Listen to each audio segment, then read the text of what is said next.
Hi, everyone. My name is Maghan Brinkerhoff, and we are group 3. And my name's Alyssa Rogers. I'm Chloe Dyer. I'm Austin Hammond. And we're going to be interviewing Megan. She's going to be going as Sally. She is our client. And we will just go ahead and get into it. So thank you so much for meeting with us, Sally. I guess to start out, have you ever wished you were dead or just that you could go to sleep and not wake up? Yeah, a lot. Okay. Have you had any thoughts of actually killing yourself? Not a ton, like when I first started having thoughts, but in like the last month or so, I've been having a lot more thoughts. Okay. When you do have these thoughts, have you been thinking about how you might do this? It kind of depends on my days, whether they're good or bad. On my better days, I don't really think about how or when I would do it, but on my really bad days, I tend to think a little more specifically. Okay. And these more specific thoughts, I guess, have you ever actually had intent on acting on them or anything like that? Yeah, I've had the thought. Again, it kind of depends on my good or bad days, but I have I've acted on thoughts before for sure. Okay. And when you have these thoughts, have you had intention on acting on them? Have you thought about this as something that you might do? Yes and no. I feel like on my good days, I kind of think about how it would affect my family and my friends, but then on my bad days, just the thoughts of anyone else being affected goes out the window, and I'm just concerned about what's going to be best for me and whether or not I'm still alive. Okay, well, thank you so much for sharing with that. All right, Sally, thanks for sharing.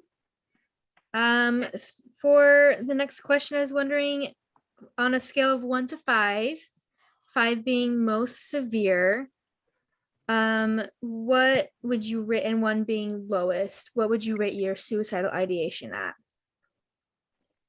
On my worst days, probably a 4. A 4, okay.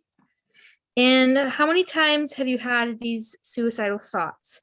Out of 5 questions, only 1 time, a few times, a lot, all the time, or you just don't know?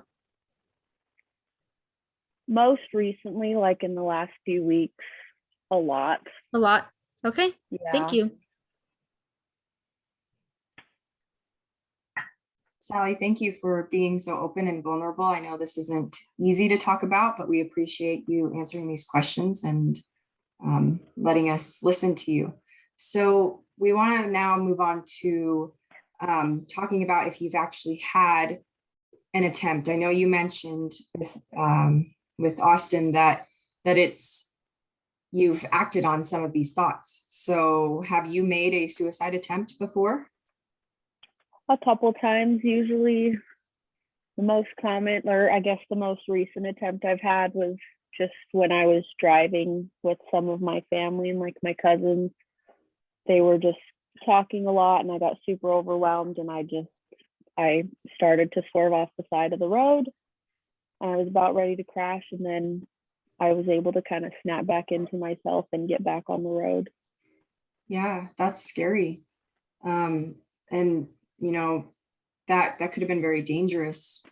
Did you think of that as a way to end everything, end the chaos? I know you said everyone was talking and it was, I'm sure, very overwhelming. Was that a way that you could have died doing that?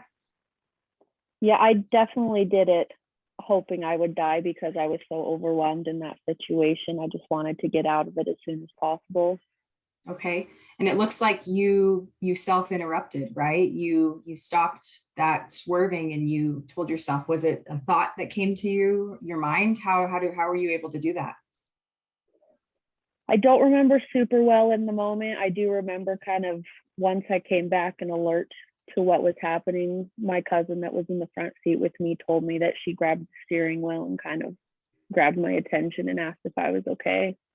Okay, so it was definitely interrupted. It wasn't quite by you, but it was by someone else. After that happened, when you made your destination, how did you feel? Did you recognize that that was a suicidal ideation that was turning into an action, or did you just, I know that's a lot to take in. What were your thoughts after that?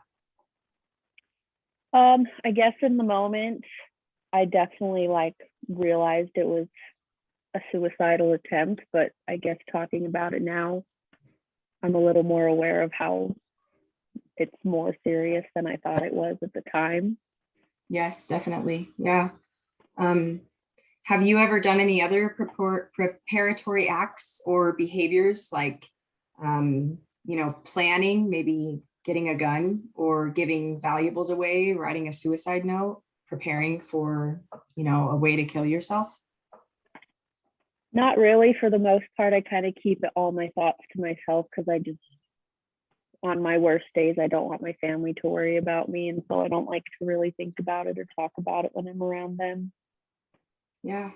Yeah. Well, thank you. Thank you for answering. That's all of our questions for you today, but we appreciate it. And we're going to make a plan for you to get some help because we want to be here to help you. Yeah. Thank you. Thank you, Sally.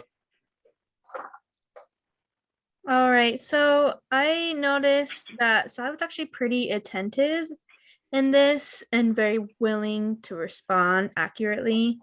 She did seem pretty fidgety. Yeah, and it seems like she was pretty willing to get this treatment that we were providing for her. Yeah, definitely. So one way that we, as a group, as we were planning this and figuring out what we wanted to say and how Sally wanted to be and create as clinicians what type of safety plan we wanted to make, we decided that it would be very important in this scenario for us to have Sally be admitted to a 72-hour hold. And with the way Sally was acting, during this entire interview, it seemed as though she was willing and wanted to get help. And so we believe that she would be even willing to admit herself, but also the fact that she admitted that she was driving a car and with other people in it, that she could have harmed herself and others. That's very serious. So it's important that she is admitted to get some help right away. We also believe that because she's holding all this information in, we need to contact a family member as soon as possible. And we want to schedule a follow-up appointment after that. And with the 72-hour hold, she may be able to discuss starting to take medication or, doing different things that she can help calm down these thoughts because they're starting to overwhelm her and take over her life. And so that was our idea for our safety plan for Sally. Yeah, I think a big reason why we thought this was a good idea is just because of the isolation, how she said, past couple months, it hasn't been so bad, but then it's slowly becoming more just kind of consuming her life. She could see that it was more and more every day to a point where she did have an attempt. I think this was an appropriate course of action, having a 72-hour hold where she could be in a facility where she's monitored. And then we can revisit from there. So. Awesome. Thanks, guys. Yeah, thank you.